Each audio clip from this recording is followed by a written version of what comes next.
एक ये बहन जी हैं शिल्पा चतुर्वेदी, भोपाल से हैं। ये भी प्री एक्लेम्प्लेशिया और ड्यूरिंग प्रेगनेंसी हाइपरटेंशन की वजह से किडनी फेल हो गई थी। सीरम क्रिएटिनिन हमारे पास जब आए थे 6.8 थी और सीरम की क्रिएटिनिन 8 अक्टूबर 2012 से ये हमारी ट्रीटमेंट चली 1 फरवरी 2013 तक। उस दौरान सीरम क्रिएटिनिन उनका 6.8 से 2.3 तक आ गए और उनका जो kidney size right kidney 8 into 3.5 थी, वो 9 इंटू 3.8 लगभग नॉर्मल की नॉर्मल साइज आएगी। 1 साल के अंदर किडनी की साइज अच्छा सुधार हो गए थे। महाराज इस सारे पेशेंट को पीछा भी करता हूं, लेकिन वो लोग भले नहीं पूछते मुझे, मैं आप कैसे हो, वो लोग जरूर 4-6 महीने में उनको फोन से पूछता हूं। कुछ लोग ठीक हो जाते हैं ना तो फिर बेपरवाह हो जाते हैं। आपने देखा होगा कुछ पेशेंट जो है फिर वो दोबारा से उनको फिर लाइन अप करना पड़ता है। जैसे वो एक बहन जी बता रही थी कि वो पहले तो उसका प्रोटीन लीकेज का प्रॉब्लम अच्छा हो गया, फिर असावधानी की, फिर दोबारा ठीक किया। तो उनको कंटिन्यू फॉलोअप तो करना पड़ेगा। क्या है कि बॉडी की टेंडेंसी है ना, आपने उसको एक बार लाइन अप तो कर दिया, फिर चीज़ों को कंटिन्यूटी में रखने के लिए थोड़ा सावधान रहना पड़ता है। Chronic rival disease, cirrhosis of liver, Ranvijay Singh, male 28 years. इनके सिरोसिस लीवर के साइज काफी सिकुड़ गई थी। उनके साथ साथ जो भी सिम्टम आते हैं, ओसोवेजल वेरीज, पोर्टल हाइपरटेंशन, सारे सिम्टम थे। सीरम बिलिरुबिन 4.3, ये सब सारे पैरामीटर बढ़े हुए थे। महाराष्ट्र केवल अभी करंट पेशेंट है, 2.5 महीने ट्रीटमेंट में उनके सारे लीवर प्रोफाइल नॉर्मल हो गए। इसके लिए जो स्पेसिफिक टेस्ट होता है फाइब्रोस्कैन सिरोसिस लीवर के, उनके साइज में अच्छे सुधार हो गए। जो पहले 338 डेसिबल थे और 48 था, जो हार्डनेस को मापा जाता है उसमें 48 से लगभग 1/3 कम हो गई, 16.9 है। और जो भी सिम्टम थे ओसोवेजल वेरीज, पोर्टल हाइपरटेंशन, सब लगभग ठीक है और पेशेंट कोई सिम्टम नहीं है। उनके खा पीने जितने सेकेंडरी कॉम्प्लिकेशन था कोई नहीं है। तो महाराष्ट्र पेशेंट फास्ट भी इंप्रूवमेंट है, 2-2.5 महीने भी लीवर 1/3 से ज्यादा रिकवर करता है। और एक पेशेंट है आचार्य अजीत जी, ये राजस्थान से हैं। वो IAS की तैयारी कर रहे थे और इतने खान पान डिसऑर्डर से लीवर पूरा फेल हो गया था और लीवर एंड बाइलियरी साइंस में ट्रांसप्लांट के लिए टेबल में अब तक आ गए थे, सारे काम हो गए थे। किसी ने लास्ट मोमेंट में कहा एक बार पतंजलि भी देखो, तो अजीत जी आए तो हमने कहा आपको तो पीरियड ठीक हो जाएंगे, हमको टाइम चाहिए 6 महीने से साल भर। तो उनके कोई भाई दिल्ली पुलिस में है, तो लगभग 8 से 9 महीने ट्रीटमेंट ली महाराज जी, लीवर पूरे ठीक। और दोबारा जाकर लीवर एंड बाइलियरी साइंस में टेस्ट की गई, लीवर पूरा मिले। जो डॉक्टर ट्रांसप्लांट की बोला था डॉक्टर सरीन है, सबसे नाम अपने एशिया में नाम सुने हैं भाई, अभी तो आपको लीवर ठीक है, अभी ट्रांसप्लांट की जरूरत नहीं। और पूछे थे हमारे बारे में कि कैसे ट्रीटमेंट लिए बोल के। महाराज ये केस है ILD, इंस्टिशियल लंग डिजीज, जो लंग्स फाइब्रोसिस जिसको बोलते हैं। ये वेंजे कुसुमलता, उम्र करीब 48 करीब हो गई अभी। तो वो एक कदम भी नहीं चलती थी, पूरे दोनों लंग्स फाइब्रोसिस, और केवल सिलेंडर साथ में गाड़ी में हमेशा उनके सिलेंडर रहता था। लेकिन हमारे यहाँ 2 साल ट्रीटमेंट ली। अभी करंटली CT स्कैन करवाए थे, चेस्ट बिल्कुल क्लियर है, कोई लंग्स फाइब्रोसिस के निशान नहीं, तो पूरी तरह कवर की। उसके साथ साथ बाकी जो कंप्लेन थे, ब्लड प्रेशर, डायबिटिक, थोड़ा ओवरवेट, वो सारे समस्या था, लगभग बाकी सारे समस्या में लाभ है। 2-2 घंटा 4 घंटा योगा करती है और साथ साथ अपना मेडिसिन भी लेती है। दूसरा सरोज देवी IDFL ऋषिकेश से हैं। ये माता जी करीब 60 साल की है। इनके भी दोनों लंग्स फाइब्रोसिस थी और लंग्स सिकुड़ा हुआ था। तो मुझे स्पेशली पतंजलि से बुला कर ली, तो कोई IDFL बड़े अधिकारी हैं कि माता जी तो आ नहीं सकती, आप देख लेते हैं। अच्छा, आचार्य जी को मिले थे, आचार्य जी ने रेफरेंस दिया था, चलो दिखा सकते बोल को। 2 साल पहले की बात है। इतने कंडीशन में क्या होता आप समझते होंगे कि यहाँ तो ठंड की जगह है, ऋषिकेश, हमेशा कफ, खांसी, बुखार हमेशा लगा रहता था। और जितने भी लीडिंग हॉस्पिटल्स है देश भर में, वो सारे में दिखाए थे, सभी ने जवाब दिया था माता जी बचेगी नहीं। 1 साल के ट्रीटमेंट में माता जी पूरी तरह ठीक है। अभी ऋषिकेश नहीं रह गई, पुणे गई है अभी, और खुद जो नहीं आ पाती थी, ऑक्सीजन वगैरह कोई जरूरत नहीं पड़ती, पूर्ण रूप से ठीक है। लंग फाइब्रोसिस एक बहुत क्रिटिकल डिजीज होती है। लंग की ऑक्सीजन एब्जॉर्ब करने की कैपेसिटी लगभग खत्म सी हो जाती है।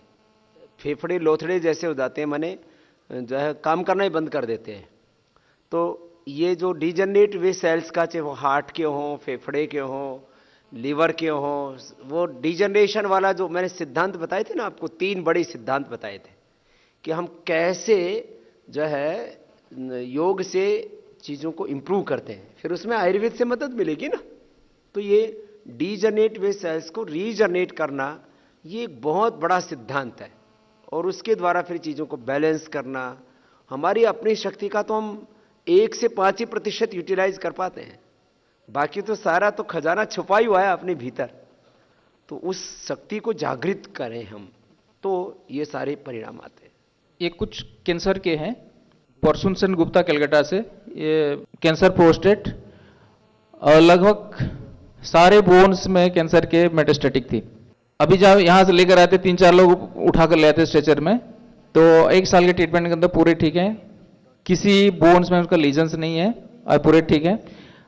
हर साल केवल मिलने आते हैं कि मैं पूरा ठीक हूँ बोल के। कुछ कैंसर पेशेंट है महाराज जी कि हमने ट्रीटमेंट तो देते हैं, आगे फॉलो नहीं करते ठीक हो जाने के बाद। कुछ केसेस को हमने फॉलो किए थे, जैसे मदन पाल सिंह हैदराबाद के हैं, अक्षय कुमार जी, हिना प्रकाश जी, सारे को फोन किए थे जो विजन के कसौटी योग पे 2006-7 में पब्लिकेशन होती, करीब आपके 8-7 साल करीब हो गया। लगभग सारे पेशेंट जिन लोग योग कर रहे हैं सब स्वस्थ हैं। हम पेशेंट्स को और ज़्यादा फॉलो करें तो हम माने रिसर्च वाले काम के ऊपर हम पहले डॉक्यूमेंटेशन के ऊपर ध्यान दें, बाकी रिसर्च वाले काम को भी और आगे बढ़ाएंगे। हमें इस स्थिति में चीज़ों को ला करके खड़ा कर देना है कि लोग कहें कि नहीं। अभी एलोपैथी में क्या है, लोग बोलते हैं इसकी ये दवाई, इसकी ये दवाई है। कोई रिसर्च करते हैं क्या? लोग खाली पढ़ते ही हैं। होता है उनके पास एविडेंसेस हैं, तो यदि उनके पास एविडेंसेस हैं तो उनसे 1000 लाख गुना ज्यादा अपने एविडेंसेस हो जाएंगे। और हम इस पूरी दुनिया के अंदर लोगों को, ये तो लोगों को फायदा चाहिए। लोगों को एलोपैथी से कोई सिंपैथी नहीं है। उनको ऐसा लगता है कि उनके पास तामझाम बहुत है, पैसा बहुत है, इंफ्रास्ट्रक्चर बहुत है, मशीन फशीन बहुत है, साइंटिस्ट आदि रखे हुए हैं, तो वो कर सकते, तो हम क्यों नहीं कर सकते? आप लोग अपने काम को और ज्यादा ध्यान से करेंगे तो इधर इस साइंटिफिक रिसर्च वाले काम को इधर से गति देंगे, और दोनों तरफ से जब चीजें होंगी तो बहुत बड़ा इसका रिजल्ट आएगा। तो भाई सुभाष नायक जी का बहुत बहुत अभिनंदन है। जो है 14 साल हो गए नायक जी को यह सेवा देते देते। तो शुरू में ही आ गए थे। निष्ठा से किसी काम में लग करके काम को किया जाए और उसमें पूरी गंभीरता रहनी चाहिए। आगे ये सारे पेशेंट्स का जो है डेटा हम अपडेट भी करेंगे और इसको कंटिन्यूस फॉलो भी करेंगे। एक बहुत बड़ा तंत्र इसके पीछे हम लगा रहे हैं, जिससे कि आप लोग और ज़्यादा निर्भ्रांत होकर के, पहले मैं देखता था एक वैद्य को 2-3 बीमारियों का इलाज पता होता था। ये वैद्य जी पीलिया ठीक करते हैं, ये वैद्य जी अर्थराइटिस ठीक करते हैं, इन वैद्य जी को टाइफाइड की दवाई का, बुखार की दवाई का अचूक दवाई है इनके पास। ऐसे वैद्यों की प्रसिद्धि होती थी। ये इस वैद्य जी को किडनी की दवाई का पता है, माने इस तरह से वैद्यों की प्रसिद्धि हुआ करती थी। इस वैद्य को इनफर्टिलिटी की, बंध्यत्व की दवा का, संतानहीनता की दवाई का पता है। हमारे पतंजलि योगपीठ के, पतंजलि चिकित्सालयों के वैद्यों को सब बीमारियों के इलाज का पता है। इससे बड़ी और बात क्या हो सकती है?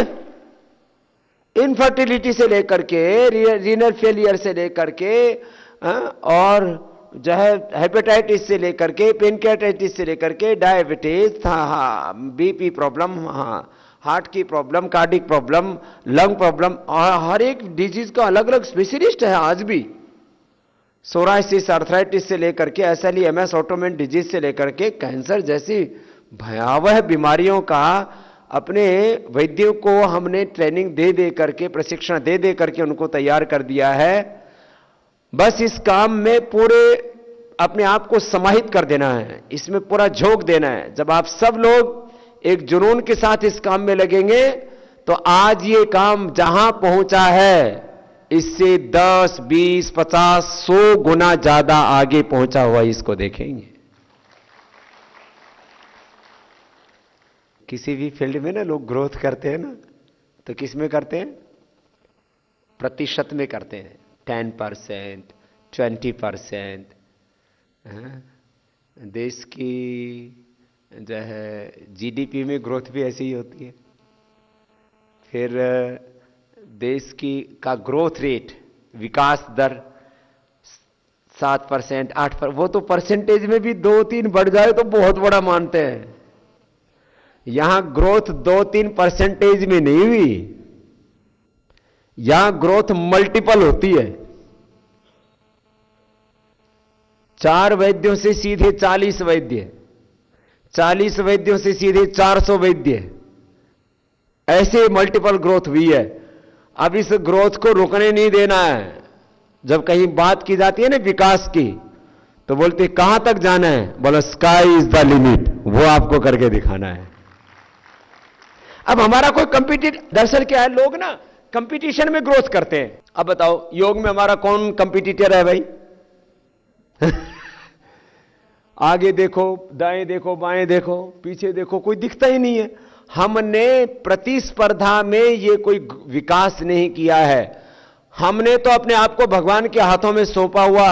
जो भगवान सोच देते हैं वैसा सोचते हैं, जैसा बोलने के लिए कहते हैं वैसा बोलते हैं, जो करने के लिए बोलते हैं करते हैं। हम तो निमित्त मात्र बने हुए हैं, भगवान इस काम को हमसे करवा रहे हैं। बस इतना ही आप जानिए, इससे आगे। और इसी तरह से आपको भी भगवान का यंत्र बन करके काम करना है। तो आप देखिए, आप, इसलिए मैंने कहा था आपको एक वैद्य की तरह नहीं काम करना। सामान्य वैद्य, चिकित्सक, डॉक्टर होते हैं, आपको ऋषियों का प्रतिनिधि होकर के काम करना है।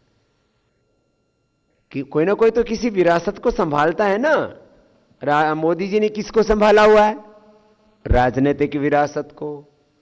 इस देश के रिलायंस आदि घराने हैं, या वेदांता के हमारे भाई अनिल अग्रवाल जी आदि हैं, या बजाज साहब है, राहुल जी आदि हैं, या मुंजाल जी आदि हैं, या तमाम और दूसरे अजीम प्रेम जी आदि हैं, या और बाहर हमारे जो लोग हैं पूरी दुनिया में, कुछ लोगों ने राजनीतिक विरासत को, कुछ लोगों ने आर्थिक विरासत को।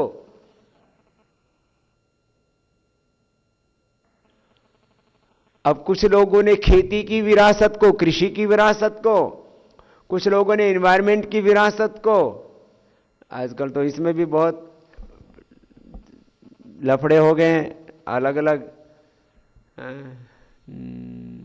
नोबेल पुरस्कार आदि देके, मैगसेसे पुरस्कार दे दे करके देश में कुछ नए नए जो है चीजों को खड़ा किया जाता है। हम लोग किसको संभाल रहे हैं? हम किसका प्रतिनिधित्व कर रहे हैं? तो हम ऋषियों की विद्या की विरासत को संभालने वाले ऋषियों के प्रतिनिधि हैं। हम ऋषियों की विरासत को हमें संभालना है। यह है हमारा गौरव, यह है हमारा स्वाभिमान, यह है हमारा प्राउड, यह हमारी आइडेंटिटी, यह हमारी पहचान। इस रूप में अपने को करना है काम। अभी तक तो ये divyyoga.com के ऊपर आपको ये डॉक्यूमेंटेशन मिलेंगे ही। इसके अलावा पतंजलि रिसर्च फाउंडेशन, उसके ऊपर, उस वेबसाइट के ऊपर सारे डेटा अपलोड होते रहेंगे। और भाई नायक जी ने, जो दूसरे वैद्यों ने, जितने ने भी इसके ऊपर रिसर्च किया है, वो पतंजलि रिसर्च फाउंडेशन की वेबसाइट है, वो पूरा आपको जो है लिखवा दिया जाएगा। और उसके ऊपर आप जितने भी वैद्य हैं उनका उपचार पत्र भी आपको सबको उपलब्ध हो जाएगा, लाइन ऑफ ट्रीटमेंट भी आपको सारा का सारा मिल जाएगा, एक एक रोगी का पूरा डेटा, जिससे कि आपका और कॉन्फिडेंस लेवल भी बढ़े और आप और ज्यादा सीख पाएं और देश के लोग जो भी जानना चाहते हैं उनको पूरी जानकारी उपलब्ध होगी। मैं भाई अरुण जी से, जो हमारे दूसरे भी वैद्य जिन्होंने इस डेटा डॉक्यूमेंटेशन में काम भी किया है, आपसे भी पूछेंगे बाकी से, लेकिन अभी कुछ लोगों को जिन्होंने श्रेष्ठ कार्य किया है और कुछ रिपोर्ट्स भी लेके आए, उनको यहाँ आमंत्रित कर रहे हैं। स्वामी जी ओम, इसी कंटिन्यूएशन में वैद्य कौशल जीत सिंह तोमर जी, जो पतंजलि चिकित्सालय सेक्टर 14 फरीदाबाद में सेवा दे रहे हैं, उनको मैं बुलाऊंगा। सबसे पहले मैं स्वामी जी के चरणों में सत नमन करता हूँ, अभिनंदन करता हूँ, आचार्य जी को नमन करता हूँ। सबसे पहला मेरा पेशेंट है, संध्या है, 50 साल की एज है इनकी। ये मेरे पास एंटीरोकोकस स्पीसीज के इन्फेक्शन के लिए आई थी। इनको यूटीआई इन्फेक्शन था। इनको मैंने 2 महीने ट्रीटमेंट दिया, जिसमें गिलोयसत, बसंत कुसुमाकर रस, हजरुल यहूद, त्रिविक्रम रस, पुनर्नवा मंडूर, श्वेत परपटी, प्रवाल पिष्टी, ये तो पुड़िया में दी थी। चंद्रप्रभा बटी, गोक्षुरादि गुग्गुल, आरोग्य वर्धिनी बटी, ये टैबलेट दी थी। साथ में उसीरा सब और उसीरा सब भी दिया था। 2 महीने ट्रीटमेंट देने के बाद जब इनने यूरिन कल्चर कराया तो इनकी रिपोर्ट नेगेटिव आई। दूसरी पेशेंट है मेरी ममता, 27 साल एज है इनकी। इनको पेनकेटाइटिस, साथ में सीरम माइलेज बढ़ा हुआ था। इनको मैंने सर्वकल्पवात, कायाकल्पवात, आरोग्य वर्धिनी बटी, काढ़े के साथ में मोती पिष्टी, मुक्ता सुक्ति, प्रवाल पंचामृत, काशीस भस्म, गिलोयसत और स्वर्ण वसंत मालती, ये पुड़िया में दी। और साथ में उद्रामृत बटी, पुनर्नवा मंडूर टैबलेट में दी। पुनर्नवा रिस्ट और लोहा सब दोनों को मिला के साथ में दिया। इनको मैंने 6 से 7 महीने ट्रीटमेंट दिया और अभी ये बिल्कुल सही हैं और सीरम माइलेज भी इनका नॉर्मल है, पेनक्रिएटाइटिस भी नॉर्मल है। तीसरे पेशेंट है मेरे जितेंद्र, इनकी एज है 34 साल। इनके शादी को 7 साल हो गए थे। ये ओलिगोस्पर्मिया के पेशेंट हैं। साथ में इनके स्पर्म भी मोटिलिटी कम है, 15% मोटिलिटी थी। इनको मैंने 8 से 10 महीने ट्रीटमेंट दिया। ट्रीटमेंट में मैंने बसंत कुसुमाकर रस, हीरक भस्म, स्वर्ण बसंत मालती, वंग भस्म, त्रिवंग भस्म, मकरध्वज, गिलोयसत और प्रवाल पिष्टी ये दिए बीच में गैप कर करके। तो इनकी मोटिलिटी 79 मिलियन पहुंची 16 मिलियन से, और इनकी वो काउंट जो थे 16 मिलियन थे जो 79 मिलियन पहुंचे। और मोटिलिटी पहले 15% थी, बाद में 25% हुई और उसके बाद में अभी उनकी 55% मोटिलिटी है। उसके बाद में मेरे पेशेंट हैं एक सुरभि, इनकी एज है 22 साल। ये पॉलीसिस्टिक ओवेरियन डिजीज से ग्रस्त थी और इन्होंने एलोपैथी ट्रीटमेंट भी लिया था, मगर ये ठीक नहीं हुई। साथ में इर्रेगुलर मेंसेस भी थे। इनको मैंने 10 से 12 महीने ट्रीटमेंट दिया। ट्रीटमेंट में मैंने शिला सिंदूर, ताम्र भस्म, मोती पिष्टी, स्फटिका भस्म, कहरवा पिष्टी, हीरक भस्म, पुनर्नवा मंडूर, वृद्धिवादिका बट्टी और मुक्ता सुक्ति ये मैंने पुड़िया फॉर्म में दी। साथ में चंद्रप्रभा बट्टी, कांचनार गुग्गुल, स्थिर रसायन बट्टी और आरोग्य वर्धिनी बट्टी टैबलेट में दी, और महामंजरी रिस्ट और अशोका रिस्ट, साथ में कपालभाति और अनुलोम विलोम भी कराया। तो ये अभी पॉलीसिस्टिक डिजीज से ठीक है, अभी इनका नॉर्मल है, कोई भी सिस्ट नहीं है इनकी ओवरी में। एक मेरी पेशेंट है फाइब्रॉइड की, पुष्पा नाम है, 50 साल एज है, 57 ईयर एज है इनकी। इनको 5 से 6 फाइब्रॉइड थे यूटेरस में। इनको मैंने योगा प्राणायाम के साथ साथ दशमूल क्वाथ, सर्वकल क्वाथ काढ़े में दिए, साथ में शिला सिंदूर, ताम्र भस्म, मोती पिष्टी, मुक्ता सुक्ति, प्रवाल पंचामृत, हीरक भस्म, बसंत कुसुमाकर, पुनर्नवा मंडूर और वृद्धिवादिका बटी पुड़िया में, चंद्रप्रभा बटी, कांचनार गुग्गुल, स्थिर रसायन बटी और ये टैबलेट फॉर्म में महामंजरी और अशोका रिस्ट सिरप में। इनको मैंने 4 महीने ट्रीटमेंट दिया। अब इनके एक भी फाइब्रॉइड नहीं है।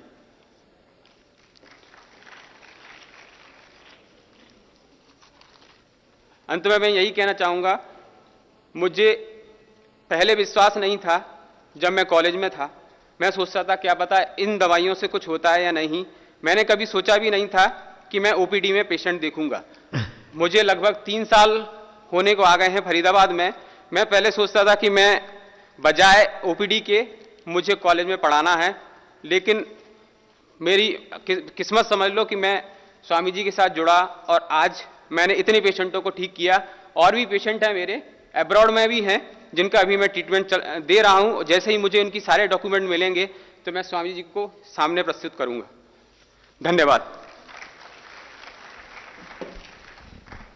अब मैं वैद्य अजय कुमार यादव जी को बुलाऊंगा जो पतंजलि चिकित्सालय शिगरा वाराणसी में सेवा दे रहे हैं। स्वामी जी को चरणों में सशत नमन। स्वामी जी, मेरा नाम वैद्य अजय यादव, पतंजलि चिकित्सालय बनारस से। स्वामी जी, मैं बनारस में अपनी योग की कक्षा भी लगाता हूँ, कंपनी बाग कचहरी वाराणसी में। स्वामी जी, मैं ये प्रयास करता हूँ कि जो भी मेरा पेशेंट है वो एक बार मेरी योग की कक्षा में जरूर आए। स्वामी जी, मेरे पास एक पेशेंट आई, राम लुबाई। इनको ब्रेस्ट कैंसर की समस्या थी। स्वामी जी, इनकी उम्र जो है वो 71 साल है। इनके घर में एक और महिला थी जिसकी उम्र 30 साल थी, उसकी ब्रेस्ट कैंसर से मृत्यु हो चुकी थी। तो इस वजह से ये ज़्यादा भयभीत थी। तो बोले कि हम ना तो कीमोथेरेपी कराएंगे, ये टाटा इंस्टीट्यूट में अपना सब चेकअप वगैरह करा चुकी थी, वहाँ से इनको ऑपरेट करने के लिए बोल दिया गया था और कीमोथेरेपी के लिए। तो ये बोले कि ना तो हम कीमोथेरेपी कराएंगे ना तो ऑपरेट कराएंगे, यदि आप अपने यहाँ से कुछ हमको दे सकते हैं तो दे दीजिए, ठीक हो जाएंगे तो ठीक हो जाएंगे, नहीं तो फिर ऐसे ही चलेगा। तो स्वामी जी, हम उनको अपने यहाँ की जो भी दवाइयाँ हैं उनको चलाएं।